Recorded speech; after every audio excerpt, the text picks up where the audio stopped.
What's up, guys? It's your boy Justin with another book review. Today we're reviewing Book 3 of the Belgariad, Magician's Gambit, written by David Eddings. Right, this is published by Del Rey Fantasy and Ballantine Books. This book came out in 1983. Right, so I was just gonna read the back, but I read the back and it was like, oh man, that doesn't describe the book at all. So the book takes place like right after the events of the second book, right?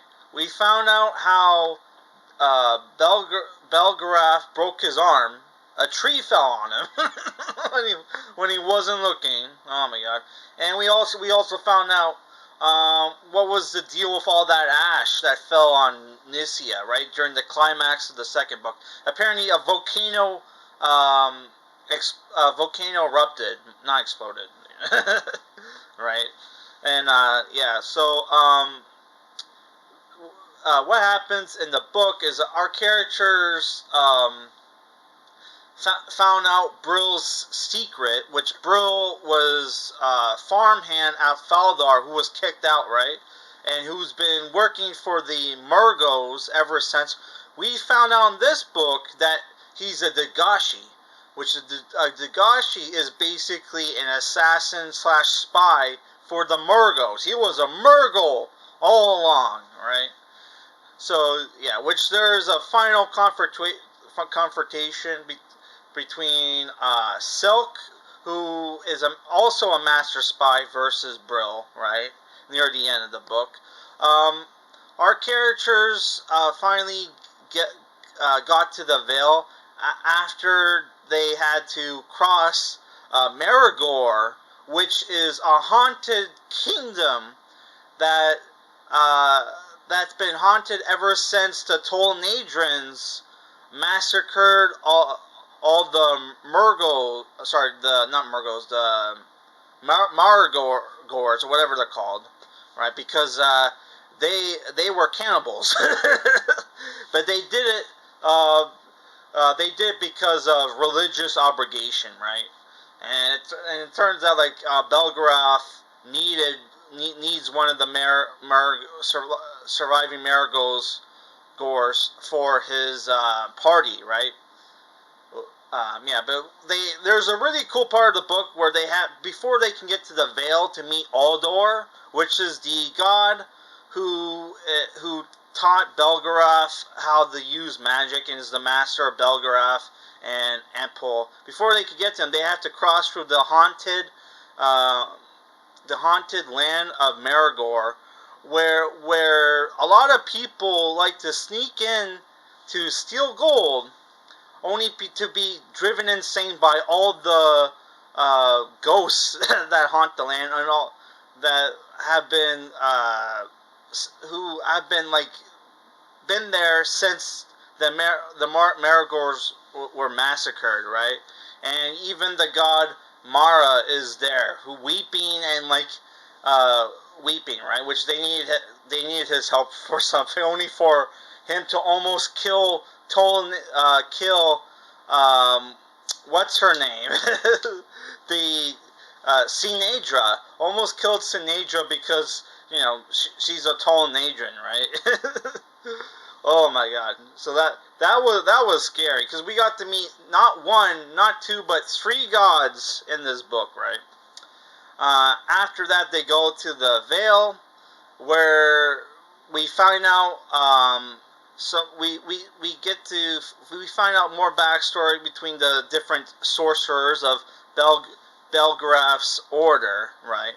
Which they're, besides from Belgarath and Pol and Zeldar, who is the rogue sorcerer, there are three other sorcerers. One who's a hunchback, who likes to sling insults at each other, and two twin brothers who finish each other's sentences, which was super annoying. Oh my god, right? Yeah, we got to meet Aldor, and he told everybody what they need to do, right? Afterwards, they before they can go to Murgoland, what was the name of that country again? Oh my god. There's so many different names. No, Kifl Murgos. That's where they needed to go, right? No, it was sorry, Rak Kifl. That's where they went, right? Before they can go there, they had to at oh what was it called? Another kingdom I can't remember the name of. It was around here somewhere. Ugoland, right? Which the books starts off with another Bible story, which is it's written like as archaic like the Bible, right? Of how Ugoland first got started, which is it's a kingdom that was founded by God and a godless people who went looking for a god to protect them, right? And and it was founded by those people and all the monsters, right? So it's like it's a land covered with monsters, right? And where its people live in the mountains, right, underground, right? Where our characters had to stop by there to pick up a diviner called Relg, which the people of Ulgo are super religious. Super religious, right? They're called zealots, right? That's how religious they are. Some of them are. Some of them are like zealots, and they had to pick up a diviner because diviners are basically are good at finding caves, and they need somebody to find the secret caves underneath Rak Kifl, so they can sneak into the mountain fortress where the sorcerer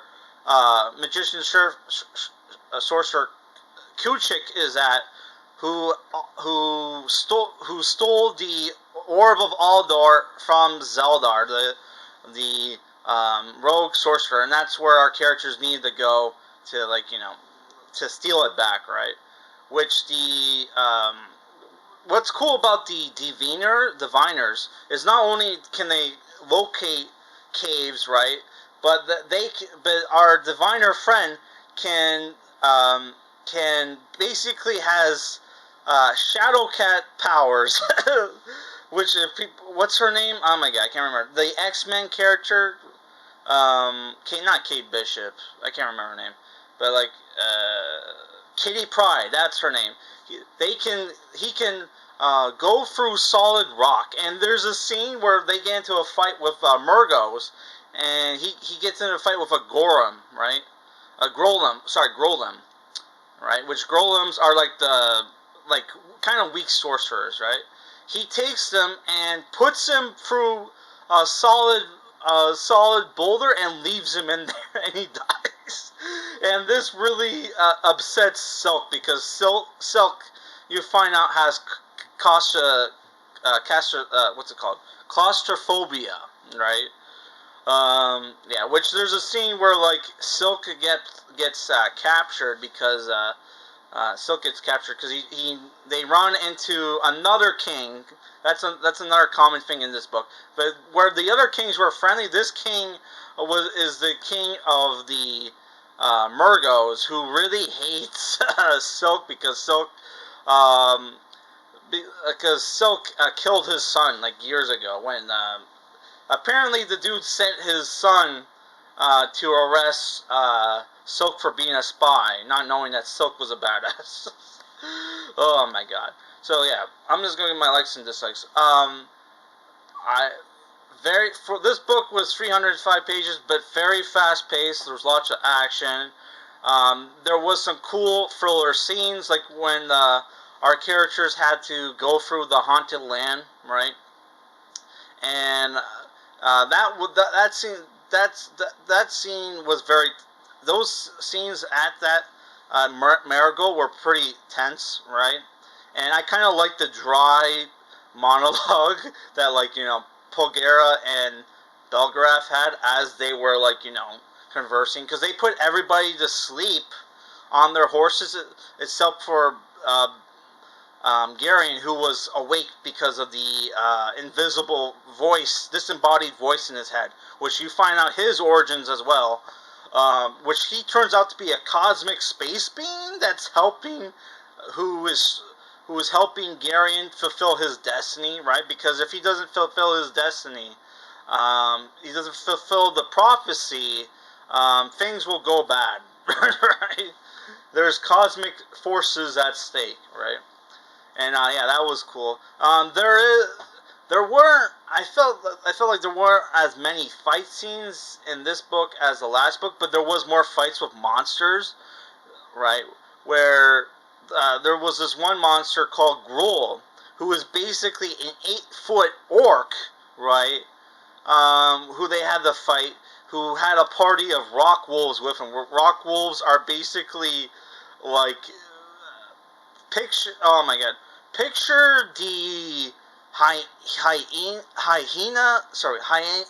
hyena man from the Island of Dr. Moreau movie. That's basically what they look like, but without pants, obviously. Not hyena man. The cheetah man guy. Yeah, they're basically humanoid cat-like people, but like with the bodies of gorillas or something like that. Yeah, that was cool. That was a pretty fierce fight scene against the 8-foot orc guy, which is called an Draken, who can talk, and he's like 8 foot tall, covered in fur, has makeshift like armor that he pieced together from bodies that he from bodies of men he killed, who and he even has like a steel helm, right, which he had to crack in half to fit on his head, who had to like score to sell with Belgariad, right? And yeah, that fight was cool, though. It's kind of like I kind of wonder why they didn't just have like Belgariad didn't just like throw lightning balls or fireballs at him, which he did at the end of the book where when he has like a sorcerer battle with this character, right?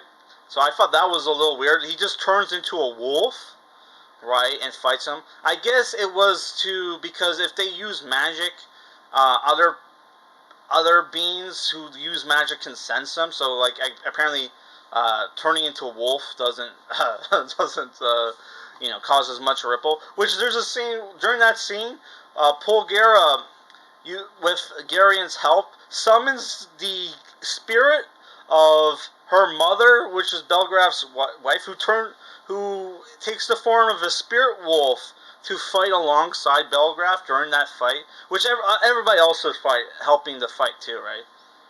So that was a cool fight, and there's also a cool fight. The sorcerer battle was pretty cool, right at the end of the book, and they do this like red herring thing where like immortal sorcerer, that when you cast spells, you have to be careful not to not use certain words, right, or certain phrases, because if you say like be not or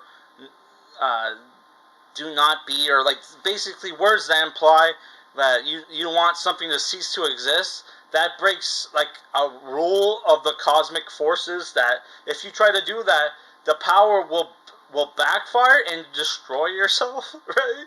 So like apparently immortals, like two of Belgariad's sorcerer brothers killed themselves